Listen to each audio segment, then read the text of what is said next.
جو اوپر درجے کا انسان ہے اس اوپر درجے کے انسان کو اپنے سے نیچے درجے کے انسانوں تک پہنچاتا ہے. یہی کام ہے بیچ والے کلکٹر کا یا ایس پی کا یا بڑے بڑے افسروں کا.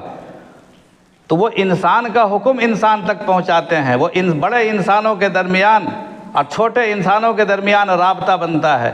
لیکن یہ علم ایسا ہے کہ اس علم کو حاصل کرنے والا جب علم کی ترقیوں تک پہنچتا ہے اور اپنی منزل تک پہنچتا ہے تو انسان نہیں وہ خالق انسان کے حکم کو انسانوں تک پہنچاتا ہے.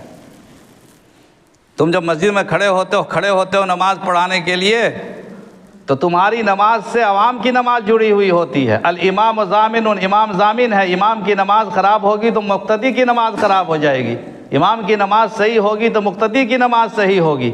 اذان دینے والا اذان دیتا ہے وقت پر تو صحیح وقت پہ لوگ آئیں گے، اور نہیں دے گا تو غلط وقت پر آئیں گے.